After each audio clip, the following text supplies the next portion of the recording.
Bueno, buenas tardes. Gracias a todos por estar aquí hoy. Agradezco también al profesor Rolando Gaitán, quien desde el año pasado estamos intentando cuadrar un seminario con él, pero bueno, por una u otra razón no habíamos podido, entonces bueno, este año ya pudimos ponernos de acuerdo. El profesor Rolando Gaitán es profesor de la Universidad de Carabobo y hoy nos va a hablar sobre el asunto de la discontinuidad en la reducción de la gravedad métrico-afín en la gravedad de Einstein. Bueno, muchas gracias. Gracias a ustedes. Esto es un proyecto que estamos desarrollando con unos compañeros de física y de matemáticas. Capucci es un estudiante recientemente graduado en el área y Samuel Flores es un investigador del departamento de matemáticas. Y el nombre es rimbombante. Me ha saltado un momentito porque hay unas imágenes que quiero mostrarles. Un poco de la historia de este asunto. Fíjense de dónde viene más o menos todo este asunto, ¿no?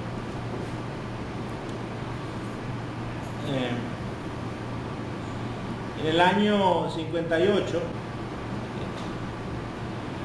justamente 4 años después de que apareciera el artículo de Yang y Mills sobre el isopin nuclear, donde empezaron a aparecer un tipo de acción que era cuadrática en la curvatura, Stephenson estudió no voy a discutir el artículo de él mucho, propuso unas 3 acciones de tipo cuadrático en la curvatura,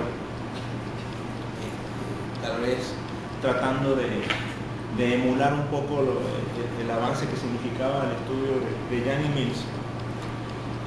Allí se muestra cómo se recuperan ciertas soluciones de la relatividad general, como por ejemplo las soluciones de tipo agujero negro estacionario Schwarzschild o cosmológica. Y eso es una parte de toda esa discusión que comenzó de diferentes puntos de vista, y la gente empezó a combinar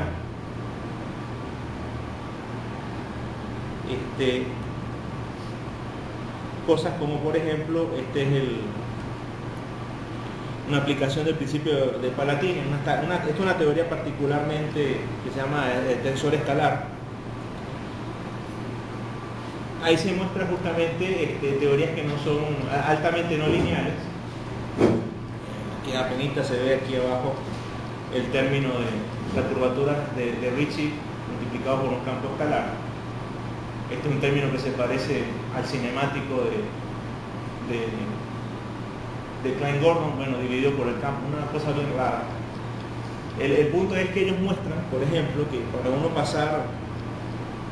obtener la consistencia, tienen que introducir unos vínculos que ya después voy a mencionar.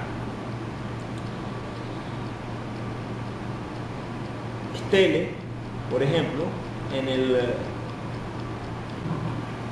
muestra que en buena parte de los problemas de renormalización que tenía la gravitación podían ser curados de alguna manera introduciendo términos cuadráticos en la curvatura. Es decir, había un interés por resolver eso. Obviamente ya no es la gravedad de Einstein, entonces muchas veces el problema de la discusión consiste en, bueno, si yo modifico y resuelvo el problema de las divergencias o de los diagramas de Feynman, a nivel cuántico, por el lado clásico ya me cambia la cosa, porque ya no es la misma estructura de la teoría original de Einstein, ¿no? Entonces, cuando tú resuelves un problema cuántico, el problema clásico se te trastoca. Seguin, por ejemplo, él muestra, como en este trabajo, consigue una clase de lagrangianos de gravedad sin fantasmas en un ámbito ya que sale de la gravitación como uno habitualmente la conoce, que es lo que llamamos el espacio riemanniano, al introducir la torsión, pero él agrega términos a la acción de Einstein, por ejemplo, que sería este término que está acá, o omega es la conexión de spin. Entonces aquí vemos términos cuadráticos, una serie de términos cuadráticos que compensan y hacen que esas propagaciones sean unitarias, ¿no? Ya después hablo de qué es la unitariedad un poquito. Pero lo de fantasma es de energía negativa. Fantasma de energía negativa, ya voy a explicar un poquito de eso. Entonces fíjate, el interés de mucha gente en introducir modificaciones de la relatividad general, agregando términos cuadráticos, viene por muchas razones, ya sean inspiradas en la teoría de Jan Mills o ya sean para empezar a resolver problemas de propagaciones no unitarias o las divergencias, aplacar un poco las divergencias de los diagramas, en los vértices de Feynman. Actualmente hay otra que no lo voy a poner porque la idea no es del seminario mostrar un poco, hacer una revisión bibliográfica, sino que hay otras ideas incluso en que pudiera haber una esperanza en este tipo de términos cuadráticos en curvatura que empezasen a dar respuestas sobre el problema de la materia oscura. Es decir, lo que nosotros entendemos materia oscura, o bien puede ser porque realmente hay una materia oscura que no sabemos qué es, si es bariónica o qué diablos es, una cosa exótica, extraña, o es que estamos en presencia de una situación en la que la teoría de Einstein no da más, que hay que modificarlo. Entonces, por esa vía la gente tiene una esperanza con este tipo de teorías FN, que se llaman, ya voy a hablar de qué se trata de eso, que es potencias de la curvatura, para poder tratar de hacer modificaciones de relatividad y que dé cuenta sobre el problema de la aceleración de las galaxias, que es el problema de la materia oscura. Entonces, yo siempre he dicho broma, así como Alan Parsons tiene su proyecto, este es el proyecto Palatini, que pretende estudiar justamente desde el punto de vista de la gravitación, pero en un punto de vista más amplio, que es lo que sería la gravedad métrico-afín.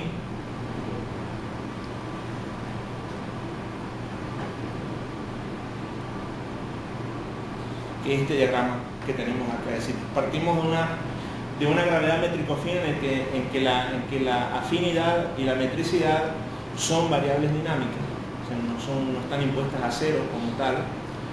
La metricidad nos referimos a la derivada covariante de la métrica y la torsión nos referimos a la parte antisimétrica de la conexión afín. Ya voy a escribir más concreto qué es eso, esto es una idea nada más general.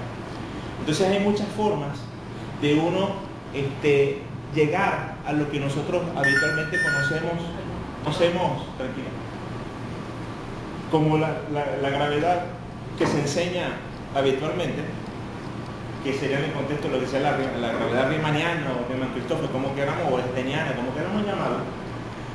Simplemente se impone, asumimos de partida que tanto la metricidad, es decir, que la métrica es constantemente covariante, si su derivada covariante es cero, y la torsión es cero. Eso es lo que nosotros conocemos o conocemos habitualmente coloquialmente como lo que es la teoría de Riemann-Christophe, en ese sentido. Pero ¿eso de dónde viene? Eso no viene de una sola forma. Es decir, la forma de imponer Q y T igual a cero puede venir por muchas vías. Es decir, si tú partes de una teoría como categoría superior, que tienes metricidad y torsión, tú puedes escoger tres caminos. Es decir, uno es, hago la metricidad cero primero, es decir, supongo que la derivada de la métrica es cero, y paso a un espacio que se conoce como de Riemann-Cartan. Es decir, que la geometría de Cartan, donde tú tienes que la derivada de la métrica es cero, pero la torsión no es cero. O puedes ir por el camino de que impones la torsión cero y te quedas con la metricidad, que es básicamente lo que hace Palatini, en resumidas cuentas, a partir de la acción de Einstein. Entonces ahí estás en un espacio que se llama Einstein-Bayer. A partir de estos dos estadios, que son Riemann-Cartan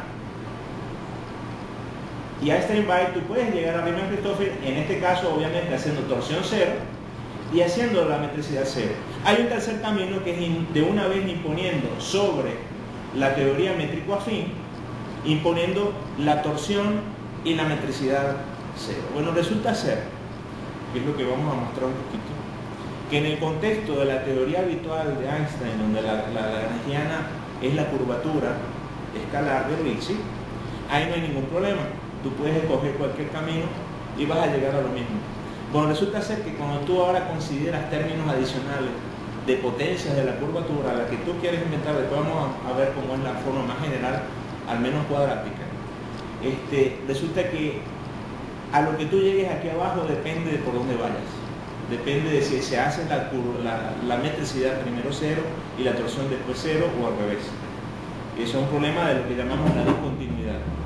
Ese es un problema que se discutió en el 2003 por ahí, en un artículo sobre estas cosas, y no se le paró, no le paré. Hasta que en 2013 unos españoles, Olmo, escribieron sobre esto, y bueno, ahí fue que bueno, ya lo habíamos resuelto. En el 2003 ya se había resuelto, que es a través de la técnica de multiplicadores de Lagrange. Es decir, con los multiplicadores de Lagrange tú logras saber cuáles son el camino correcto. Porque el problema es el siguiente: si usted obtiene las ecuaciones dinámicas de la teoría métrico-affín y usted impone las condiciones de metricidad y torsión cero para obtener las ecuaciones aquí, le da mal, no son las ecuaciones correctas. Ese es el punto. O sea, no es suficiente tener las ecuaciones más generales y después especializarlas para lo más sencillo, para los casos más simples que es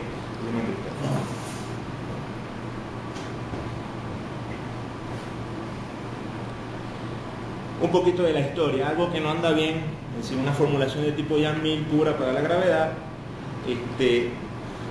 Aquí partimos de un fibrado, de una estructura métrico-afín, es decir, aquí está lo que yo les decía.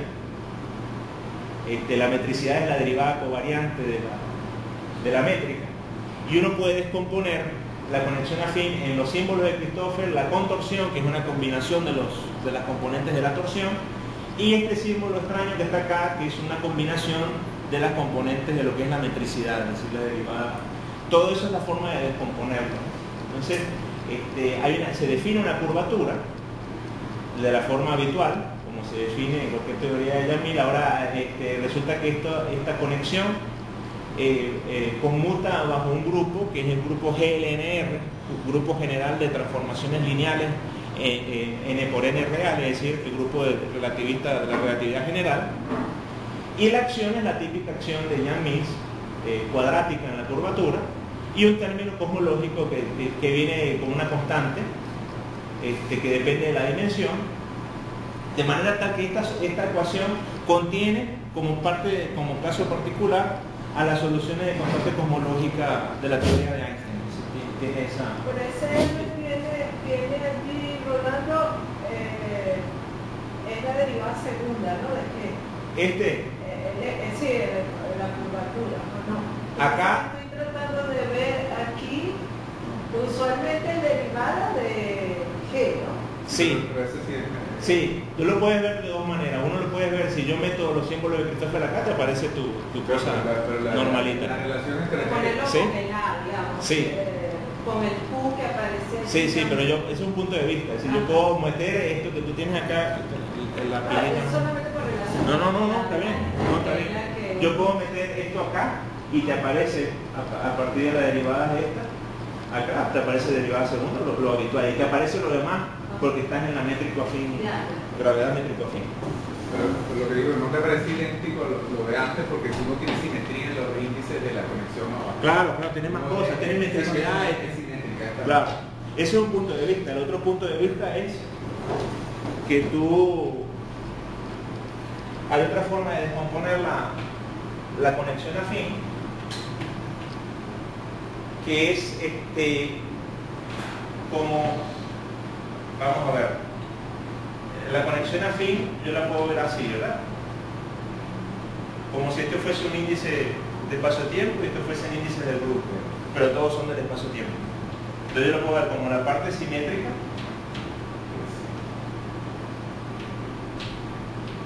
más la parte antisimétrica.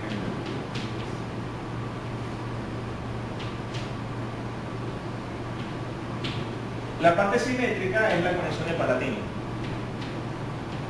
Esto es Palatini, ya no son los símbolos de Christoffel. Y la parte antisimétrica es un medio de la torsión. Entonces yo puedo entender a la conexión afín como una descomposición de una parte simétrica, que es los palatini, y la torsión. Entonces ahí me olvido de que en algún lugar está la primera derivada galéntrica mediante los símbolos de Christoffel, si quieres apagar, gracias. Entonces, en efecto, esto es no hay segundas derivadas. Tú puedes verlo como que no hay segundas derivadas. Eso después, si uno quiere hacer teoría, formulaciones de primero de qué es la idea del proyecto, en parte, por eso se llama proyecto palatino, trata de llevar todo a primer orden. Eso tiene otras razones que puedo explicar, que tiene que ver con los diagramas de Feynman, que uno puede tener con teorías de primer orden, son relativamente más simples que una teoría de segundo orden, por el problema de los potenciales, por el término de los potenciales. Entonces, ¿cuál es la desventaja de esto? Es lo que pasa justamente con lo que hablaba Ernesto, que es cuando uno hace la teoría linealizada. Por ejemplo, en este caso se utilizó un espacio de Weissenberg, es decir, un espacio donde no hay curvatura pero hay torsión perturbativa. Es decir, lo que vamos a ver aquí no son los gravitones sino los torsionones, es decir, o tordiones que le llaman a una gente. Son partículas de spin 2 igualitos que los gravitones, pero ese es otro problema, es decir, ¿por qué esas partículas de spin 2 hacen que la interacción con la materia sea tan distinta? Es decir, las partículas en un espacio sin torsión siguen lo que ustedes conocen como geodésicas, ¿no? Los caminos más cortos. Pero cuando hay torsión, ahora la trayectoria ya no son caminos más cortos, sino más rectos, es decir, que son las autoparalelas. Es decir, es la geodésica desviada. Es decir, ¿por qué esas mismas partículas que tienen spin 2 interactúan de manera tan distinta? Eso es otra pregunta diferente. Pero el asunto está en que yo puedo descomponer ahora a la conexión afín, para, lástima que no está Pío, en dimensión 3, como ejemplo. Yo descompongo en la parte simétrica y en la parte antisimétrica. Estos son los candidatos justamente a los torsionones, y estos son cosas de spin 1 que después vamos a ver que traen problemas con los fantasmas, es decir, partículas que tienen energía negativa. Entonces, bueno, uno hace esta descomposición, fijamos calibre de Coulomb, que en este caso significa la divergencia del H y mu, es decir, que son tres fijaciones.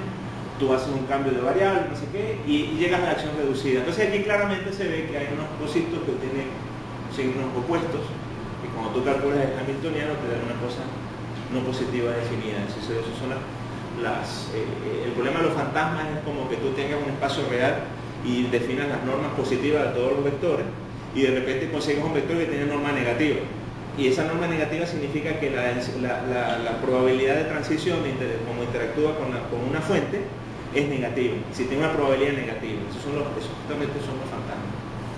Entonces, en uno de los artículos que yo no me entré al principio de Sengi, que conseguía una clase de acciones que podían matar esos fantasmas, bueno, sí existe una acción, es decir, el problema, hay un precio que pagar. Entonces, ya un mil sola no funciona bien, tienes que agregarle un viaje de términos. Esta es la clase más chiquita que tú puedes tener, con dos parámetros libres, alfa y beta son dos parámetros libres cualesquiera, de tal manera que esto mata a esas propagaciones no unitarias. Pero obviamente a nivel clásico te cambia la... Es una renormalización de la... Sí, exactamente, es una renormalización, exactamente.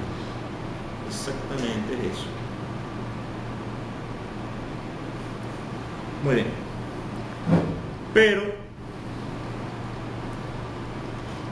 hay un caso particular interesante que es la gravedad topológica masiva, que es un trabajo que después del año 82, cuando aparece el famoso artículo de Templeton, Desser y Yakir, donde introducen lo que se conoce como la gravedad topológica masiva, que es a la gravedad de Einstein le agregan un término de tipo Chern-Simons con masa, y ahí obtienen que los gravitones adquieren masa, y sigue siendo una teoría de calibre, porque había hasta ese entonces, un poco antes, había la idea de que no era posible tener masa si tenías invariancia de calibre, por la vaina de allá de Higgs y todo aquello, que si tú rompías la invariancia de calibre, se rompía la simetría, entonces aparecía masa, y viceversa, si aparecía masa, rompías la simetría. Pero resulta ser que en ese tipo de teorías, cuando tú agregas un término con masa de tipo Chern-Simons, efectivamente el término de Chern-Simons es este que está acá, el no abeliano, porque justamente estamos con un grupo no abeliano que es el GNR. Curiosamente aquí la masa no aparece abajo sino arriba. Esta es la constante cosmológica que tiene que aparecer lambda al cuadrado, porque es una teoría de tipo cuadrático. Resulta que esta teoría está pensada en el ámbito de una, como si estuviésemos en lo que llamamos gravedad afín. Cuando decimos afín, como no está la palabra métrica, es porque estamos matando la metricidad, es decir, la derivada de la métrica es cero. Entonces, en este caso, estamos en un espacio de Cartan, de Riemann-Cartan. Entonces, para pasar del espacio de Riemann-Cartan a un espacio de la teoría de Einstein normalmente, deberíamos agarrar las ecuaciones y evaluarlas sobre torsión cero. Bueno, eso no da bien. La forma de que dé bien es justamente introducir el vínculo de torsión, que significa que la torsión, el límite sea la torsión cero, y estos B son los multiplicadores de Lagrange, son campos multiplicadores de Lagrange. Cuando tú introduces, dígame. Cuando tú dices que dé bien, ¿a qué te refieres? A que no da, a que da mal. No, que no da las ecuaciones. Que no da la ecuación. Tú sabes la ecuación.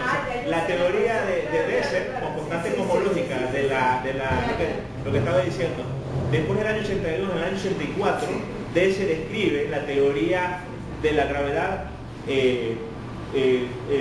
topológica cosmológicamente extendida, es decir, con constante cosmológica, y la única forma de tú obtener la ecuación que él obtiene no es imponiendo torsión cero sobre las ecuaciones de Cartan, sino es introduciendo un vínculo, un multiplicador de Lagrange y haciendo el principio variacional nuevamente.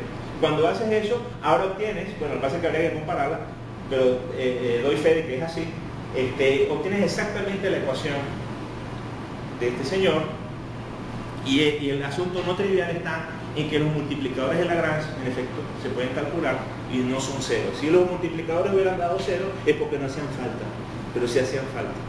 Esta ecuación cuadrática es una ecuación de consistencia típica que aparece. Es una teoría como si fuera puro vínculo. No, los multiplicadores no, lo que hace el vínculo es matar la torsión. Se encarga de eso. Lo que tú estás queriendo enfocar, lo que es la otra parte, que lo que hay que hacer ahora es la reducción de Dirac. Es decir, habría que verlo como una teoría de calibre. ¿Qué significa desde el punto de vista de calibre? Ahora fijar calibre para pasar de Cartan a Einstein. Sería como una fijación de calibre a nivel de categoría, es decir, paso de un espacio superior con torsión a un espacio sin torsión. ¿De qué significa ahora hacer como una especie de fijación de calibre en el término de Dirac? Sería como una reducción de Dirac. Habría que hacer la reducción en ver cuál es la fijación de calibre que hay que hacer, y entonces estudiar. Ese es otro problema que está pendiente. Entonces, en este caso funcionó. Entonces vamos con el asunto de la reducción, que es un poco lo que yo les quería comentar. La gente sabía desde hace muchos años, es decir, antes del año 58, cuando yo les mostré el trabajo de Stephenson, gente ya había discutido de por qué funcionaba Palatini, o sea, por qué el método de Palatini recupera las mismas ecuaciones de Einstein, suponiendo que tú no impones a priori que lo que sería la parte simétrica. Él asume, en primer lugar, él asume que la torsión es cero, quiere decir que tu conexión afín es simplemente simétrica, pero no asumes a priori que depende a su vez de la métrica, es decir, que no son los símbolos de Christophe. ¿Y por qué se obtenía? Ese es el caso del modelo F1, es decir, donde la lagrangiana depende de la primera potencia de la curvatura escalar de Ricci. Pero en el contexto, vamos a partir del contexto de la MAG, es decir, de la métrica Free Gravity, que es que la metricidad de la torsión no son cero a priori. Es decir, significa que nuestra acción es una constante, simplemente capa, viene en unidad de longitud para que esto sea dimensional.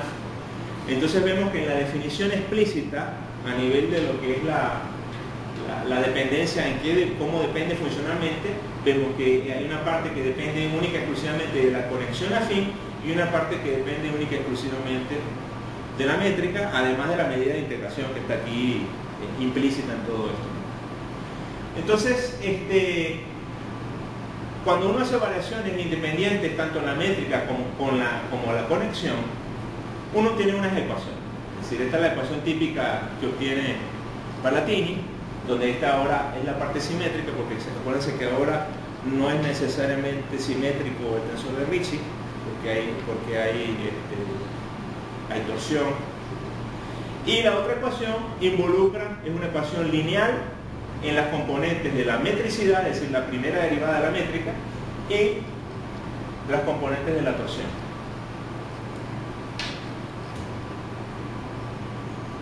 Para dimensión mayor que 2, que es una restricción que da aquí, la última ecuación se puede resolver o tanto para Q o para T, es decir, yo puedo despejar Q en función de T o T en función de Q. Eso quiere decir que en el momento que yo decida, después que calculo las ecuaciones de movimiento, yo decido ahora bajar de categoría y bajar arriba, o sea, si yo hice Q primero 0, después quiero hacer T 0, o hago primero T 0 y después Q 0, en el momento que yo decida hacer cualquiera de las dos, quiere decir que en el momento que yo haga torsión 0, inmediatamente la metricidad es 0 y viceversa. Cualquiera de los dos caminos van a llegar sin problema alguno. ¿Qué es lo que parece una cosa obvia, ¿no? Que para qué gastar tiempo, para qué venir de Valencia a decir eso? Sinceramente. La cosa se complica cuando uno comienza a subir en el orden de la curvatura. Es decir, hay modelos puros F2 y hay modelos mixtos que tienen la acción de Einstein, que es R a la 1, y términos cuadráticos en la curvatura, como el relativamente reciente modelo de BHT de Hom y Townsend, donde ellos demuestran el origen del famoso término masivo de Phillips-Pauli, cuál es el origen no perturbativo, porque toda la vida se conoció como algo perturbativo el término de masa de Phillips-Pauli, pero ahí por primera vez se conoce cuál es el origen no perturbativo, y es justamente una teoría que combina un término de F1R con un término F2, digamos, es decir, término lineal cuadrático. Eso no lo vamos a estudiar aquí todavía. Aquí estamos estudiando solamente el término cuadrático. El término cuadrático más general posible, que uno puede hacer de combinaciones, uno puede descubrirlo a través de teoría de trenza, es decir, del grupo de trenza, que son 9 términos en el contexto de la gravedad métrica fina. Así que ahí no hay más nada, es el más general posible, con 9 parámetros libres que tú puedes ajustar y reconstruir cualquier teoría que tú quieras. Por ejemplo, Jean-Mil, puedes hacer la de Gauss-Bonnet, puedes hacer una teoría de Weil que es también cuadrática, cualquier cosa que tú quieras tener. La derivada explícita respecto al tensor de Riemann, esto lo muestro porque después eventualmente voy a hacer referencia, y particularmente esto en un espacio riemanniano, ahí recupera el tensor. Acuérdense que el tensor de Riemann ahora, como estamos en un espacio, no hace falta que vean. Bueno, pero la gente ve o no ve. Ahí lo ven. En general, la única simetría o antisimetría que tiene el tensor de Riemann es solamente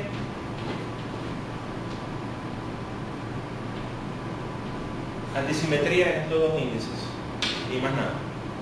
Cuando tú pasas ahora a un espacio donde la metricidad y la torsión son 0, recuperas la simetría de este con este, la antisimetría de los dos primeros, la cíclica. Bianchi, también hay una de Bianchi para esto, que la escribe en el libro, un libro muy bueno, yo lo tengo cuando lo quieran, lo tengo en PDF, de 600 páginas, de Ortin. Se llama Gravity, buenísimo. And Strings, búsquenlo, si yo lo consigo cualquiera. And Strings, gravedad y cuerdas. Ahí está escrito todo lo que ustedes conocen. Normalmente en los libros está escrito, pero en variedades métrico-afín. Es decir, todas las derivadas, incluso derivadas de densidades tensoriales, que a veces uno le cuesta integrar por partes una densidad tensorial, tienes que primero derivar ordinariamente, después lo va a pasar, no lo hace, él hace su regla general, e incluso escribe las identidades de Bianchi en espacios con torsión. ya la combinación que uno hace, que aquí aparece, a veces la escribí. Bueno, ahí se reagrupan todos los, cuando tú haces toda esa simetría, todos los 9 parámetros al final se reagrupan y quedan nada más 3 parámetros realmente que son estos, lo que importa. Y la identidad de Bianchi y todas las simetrías que tiene el Riemann. Ahí tienes todo. Bueno, en el caso contorsión no nula, esto es lo mismo, pero de este lado aparece una contribución en términos de la torsión. Todo eso se conoce. Pero bueno. Entonces, ¿qué pasa? Pasamos al caso general primero, antes de volver a pasar después, porque vamos a agarrar, ya voy a explicar por qué, además de todas las razones que hablé anteriormente, el F2R tiene interés particulares. Vamos a pasar un momento al general para n mayor que 1, es decir, la acción tiene esta estructura.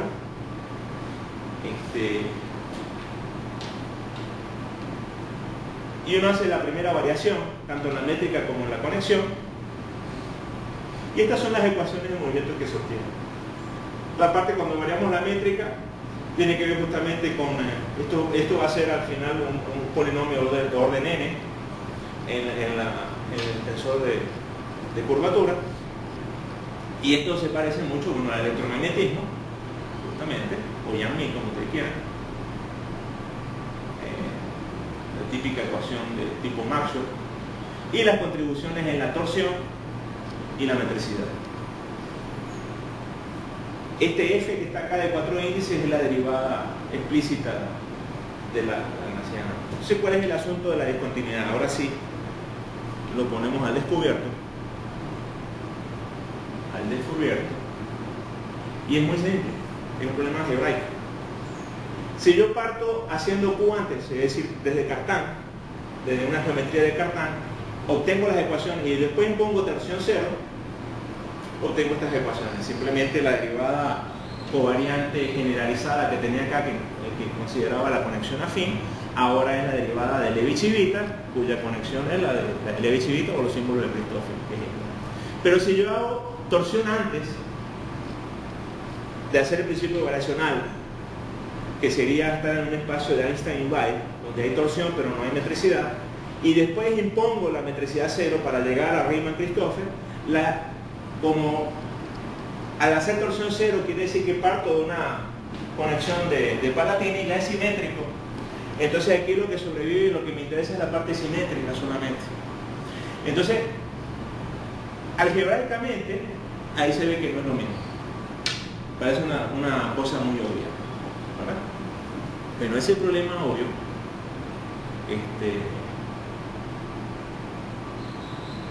tiene sus consecuencias. Entonces ahora voy a discutir eso mismo, pero especializándolo para F2. ¿Por qué F2 es tan importante? Además de todas las razones que yo les puse antes, porque en las teorías cuadráticas uno puede evaluar, caracterizar el tipo de soluciones utilizando un teorema que se llama el teorema de Schouten y Weil, que simplemente te dice cuando una solución es de tipo conformalmente plana. Si conformalmente plana quiere decir que tú tienes una métrica cualquiera y tú localmente siempre puedes hacer una transformación a través de una función escalar, de tal manera que ahora tu métrica, lo que tú tenías como métrica general, resulta que no era tan general, sino que resulta ser que es proporcional a la métrica de Minkowski. Y esta es la función conformal de Weil. Entonces, este tipo de problemas, que lo que quiere decir que realmente no tienes curvatura nada en el fondo, sino que tienes un problema plano, uno tiene que poder saber evaluarlo. Bueno, en el caso de las cuadráticas, uno cuenta con un teorema que se llama el teorema de Schouten y Weil, que ya le voy a explicar qué significa eso. Y uno toma como laboratorio eso que está ahí. Muy bien, entonces hay dos situaciones. La primera, si uno parte de Riemann-Cartan, es decir, donde ya hemos supuesto que la metricidad es cero, es decir, que la derivada de la métrica es cero, en la torsión cero, es decir, ¿qué significa esto? Partimos haciendo antes de el principio variacional Q igual 0 y después de la torsión cero, uno tiene esta expresión para la ecuación de movimiento, que significa esto, y aparecen ciertas condiciones sobre la curvatura escalar, es decir, tomo traza y no sé qué, y aparecen condiciones sobre la curvatura escalar, de tal manera que ahora yo tengo dos opciones. O puedo pensar que la curvatura escalar está indefinida para n mayor que 2 y me aparecen restricciones sobre los parámetros, no son cualesquiera. Cuando yo impongo estas condiciones, particularmente, uno reduce esas ecuaciones a esto que está acá. Se reduce a esta forma que está aquí. Toda esa ecuación que tenía arriba. Esta es la antisimetrización de los índices alfa y beta. Y este R raro no es el tensor de Einstein, porque tiene un factor diferente. Se recuerda que Einstein tiene un 2 acá nada más, este tiene acá un n-1. Este se conoce como el tensor de Schouten y Weil. Y el teorema de Schouten y Weil dice que si esto es, se lo voy a decir con las palabras, si esto es un tensor de Cauchy, significa que esta cosa es cero, que en efecto lo es porque es la ecuación de movimiento. Entonces, si el tensor de Schouten y Weil es un tensor de Cauchy, o sea que esto es cero, quiere decir que este espacio es conformalmente plano. Es decir, aquí no tenemos fuentes. Eso parece una trivialidad. Pero entonces yo tengo otra opción. ¿Por qué no parto desde antes que la curvatura es constante? El escalar de curvatura es constante. Bueno, si yo supongo eso, aparecen dos restricciones, digamos, dos desigualdades que tienen que cumplirse, o esta o esta. Cualquiera de las dos es suficiente.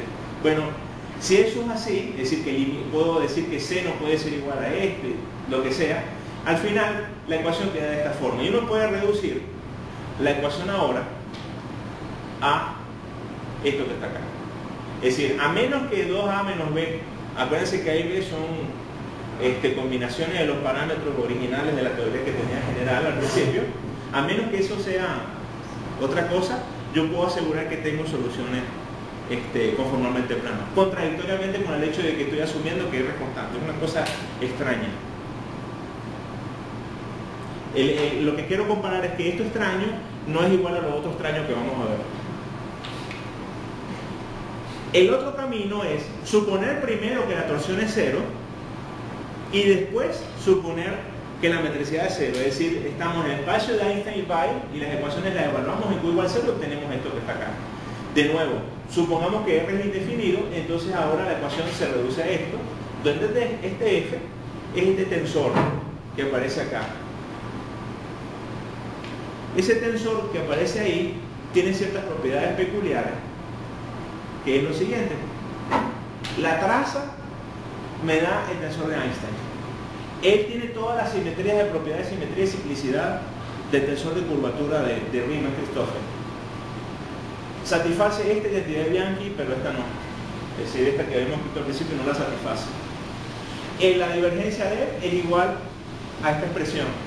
Y on shell, es decir, sobre las ecuaciones de movimiento, esto es cero. Es decir, que en efecto da soluciones nuevamente conformalmente planas. Coincide con el otro camino. Pero cuando ahora supongo que R es constante, ahora la combinación esta depende de otra manera con los parámetros, diferente a la demás, que significan otras condiciones.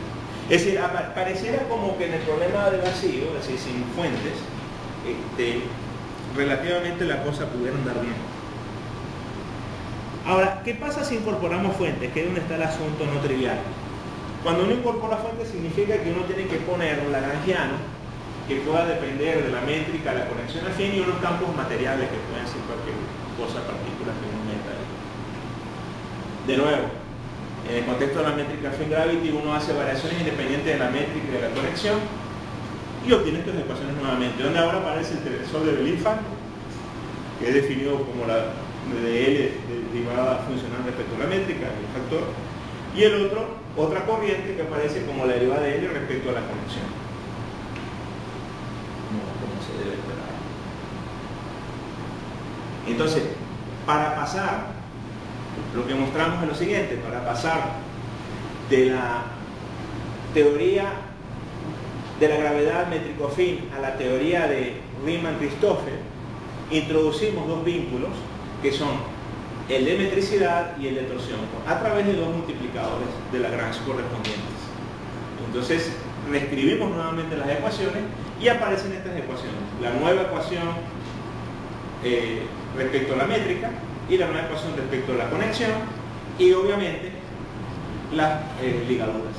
Que son que la metricidad sea cero, es decir, que la derivada covariante de la métrica sea cero y la torsión sea cero y estamos en paz.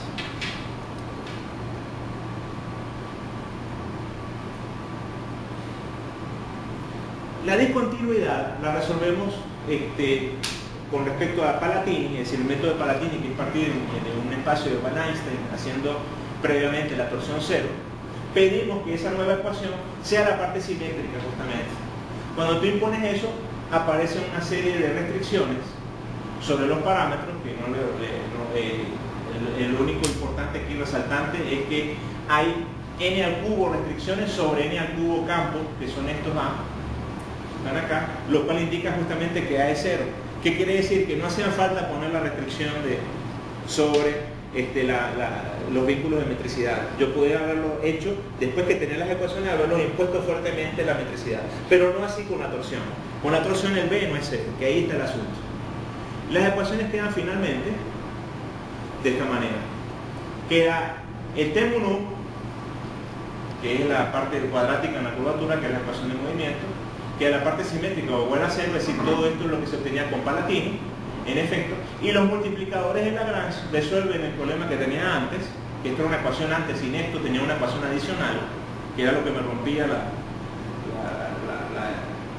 lo que es la discontinuidad, y ahora simplemente son una ecuación para resolver los multiplicadores, se reducen a eso, y las condiciones habituales. Es decir, la técnica de los multiplicadores resuelve el problema, que es lo que nos dicen estos los españoles.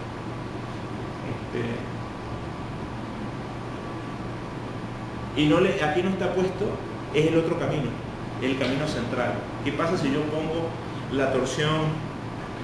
Ahí si se quiere prender. Gracias. Bueno, en cortito, si yo pongo de una vez que la metricidad y la torsión son cero de partida, desde antes, entonces la variación de la acción queda de una manera sencilla, que es tau 1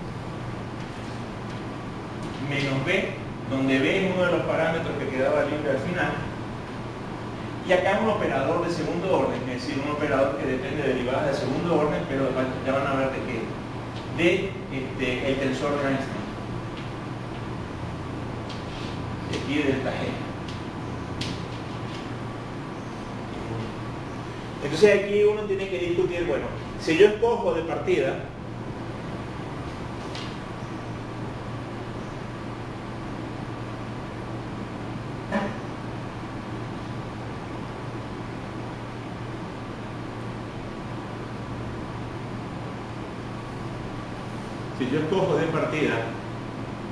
una restricción sobre este parámetro, los parámetros que tienen la parte de Ricci, fíjate que este dos términos, esto es en general, ¿no?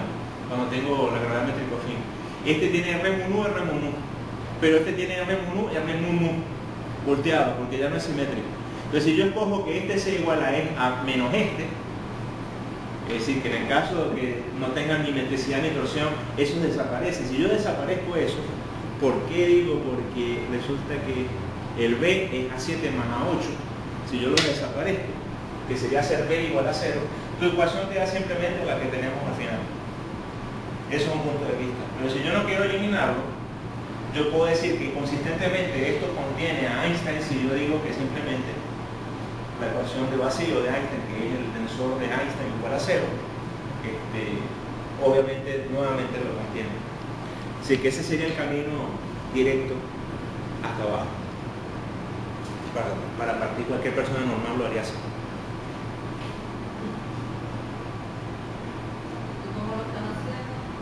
De todas las formas. De todas las formas posibles. Entonces,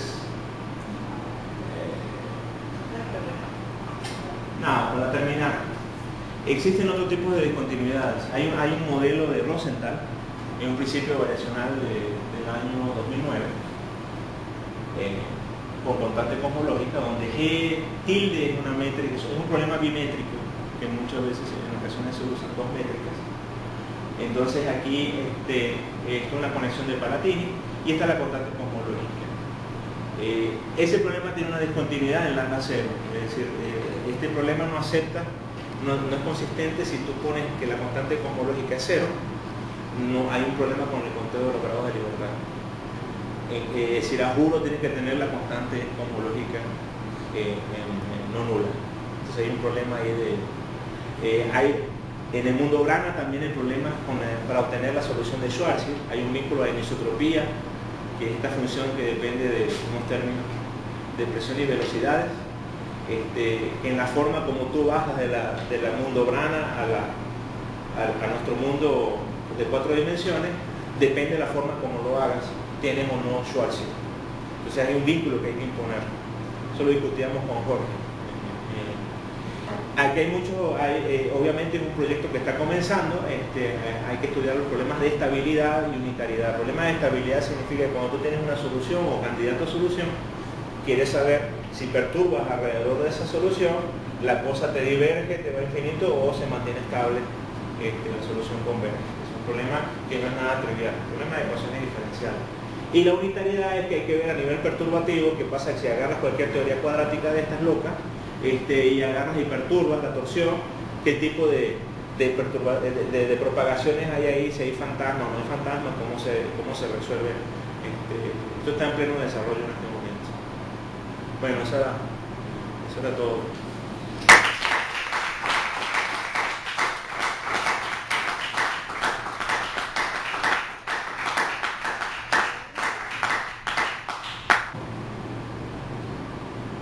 Yo siempre pregunto, a ver, Rolando, bueno, no sé si, pues que no, la primera parte no. Cuando tú estás en esta teoría fin, estás allí por las bondades que tú dijiste al principio, o sea, porque quieres cuantizar. En este contexto de arriba tú puedes tener teorías de primer orden. Ajá. Fácilmente, porque no tienes segundas derivadas de la métrica. Ajá. Ahí es mucho más simple. Cuando tú escribes, por ejemplo, si te pongo dos ejemplos. La gravedad linealizada. Una forma de linealizar gravedad, como teoría de primer orden, es que tú en la acción ahora tienes H, mejor dicho, tienes un G que no es... Eso siempre está en 4 dimensiones. No, esto está en general. Pero digo lo que hace la gente de los procedimientos. Ah, sí, está bien, no te preocupes, es verdad, porque es difícil.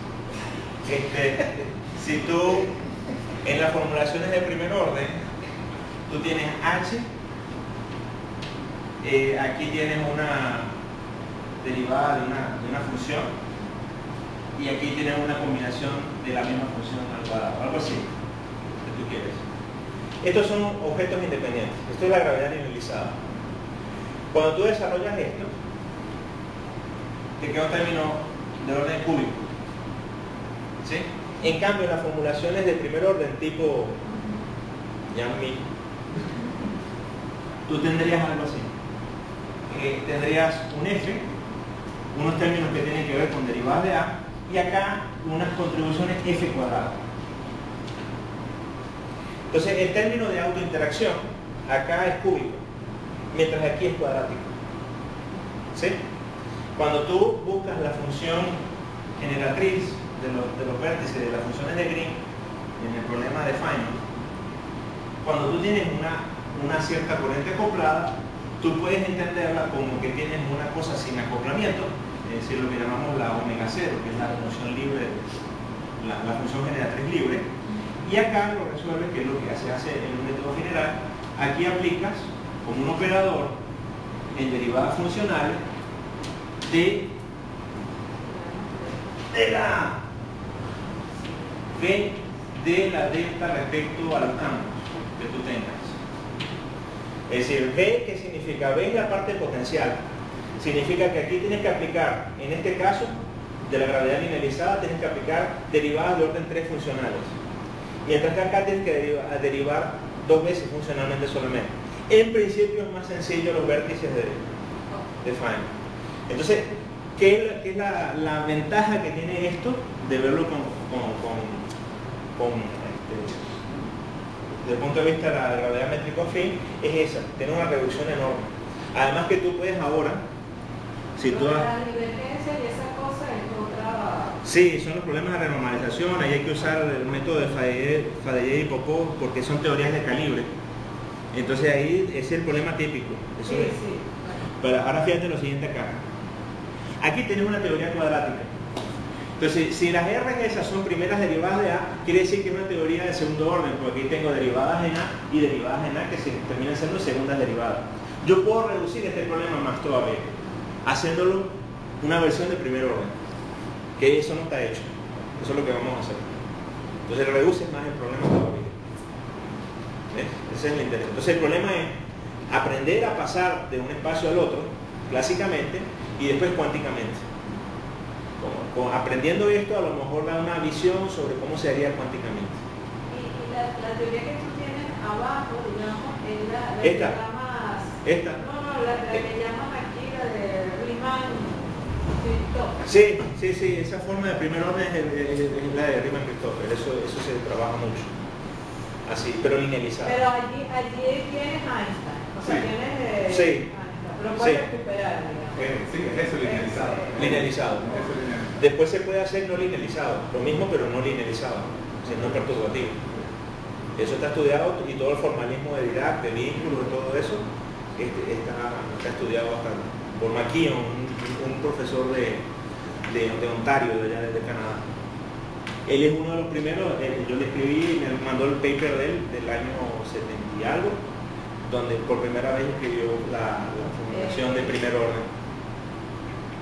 Ya, porque, digamos, bueno, a mí cuando son cosas así muy complicadas que no es campo de mío, siempre me gusta entender para qué estás haciendo esto. Claro.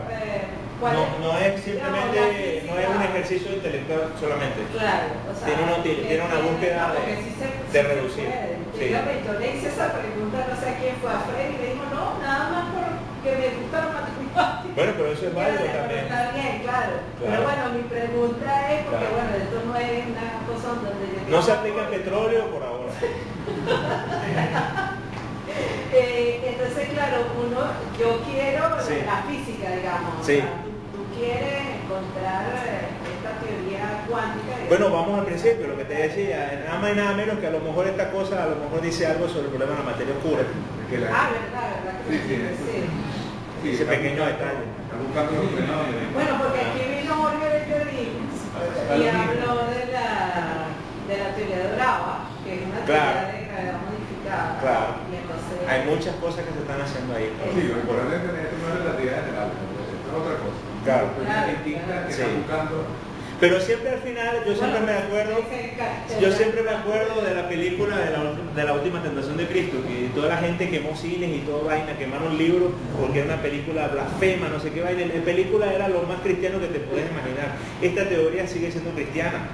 Al final siempre buscamos la consistencia con Einstein, porque es lo que tenemos la evidencia experimental. No puede haber otra forma.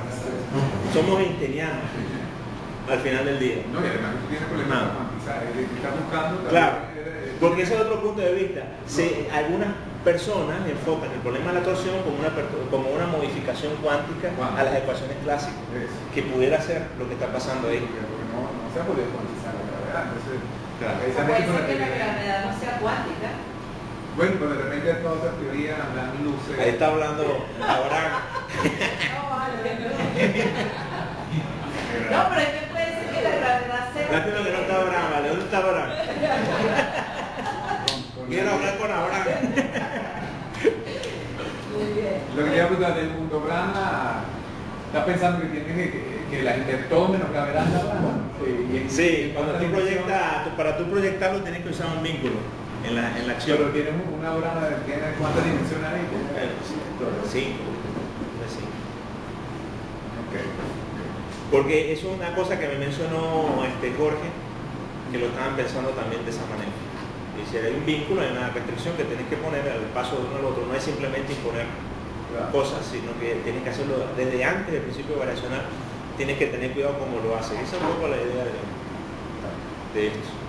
Esto todavía no lo vemos, o sea, estamos tratando de teoremizar lo que es la idea un poco para dónde va. de explicar un poco de manera algebraica por qué pasa eso y qué otras consecuencias hay, que es lo que no está escrito. Porque estos españoles escribieron esto, se dieron cuenta de que no eran efectos. Yo ya lo había hecho hace casi 10 años atrás, pero nunca le paré. Pero él no explica cómo se resuelve. Yo le escribí y nunca me escribió. Sin ninguna intención de que me pusiera su referencia, no tiene ningún interés. De mejores lugares me han echado. No, mentira. Okay, bueno. No. Es un tipo muy trabajador. Están trabajando ahorita con soluciones de agujero negro en este tipo de cosas.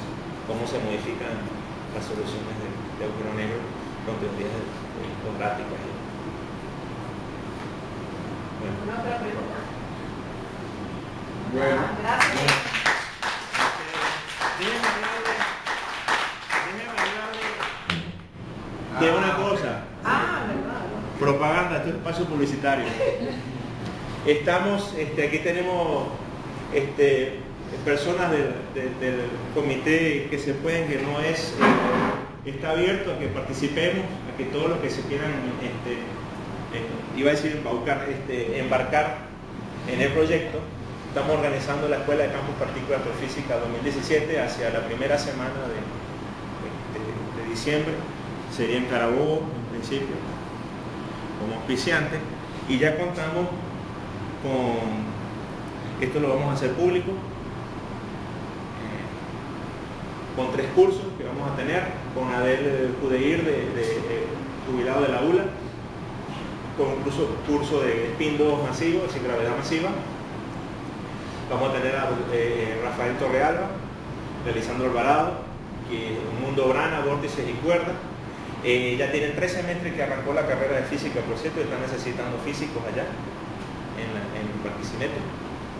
Y con la doctora Cecilia Mateu del SIDA, una introducción al análisis bayesiano en astrofísica. Se van a hacer 3 cursos a lo largo del lunes 4 de diciembre al 8 de diciembre en Carabobo. La idea es no cobrar nada, va a ser gratuito. Y lo que hace falta es tener la voluntad de ir, de participar y de que estén invitados a la escuela. Ya iremos promocionándolo, buscando, haciendo las listas de la gente. Sí, de pronto que cada institución, sí. O sea, cada escuela de apoyar a los estudiantes de alguna forma. Claro, que el director que está despertándose ahorita es... Vamos a buscar financiamiento. Sí, ahorita estamos en esa etapa. Estamos en la etapa de buscar dinero para la comida, para darle su bolsa de clavo.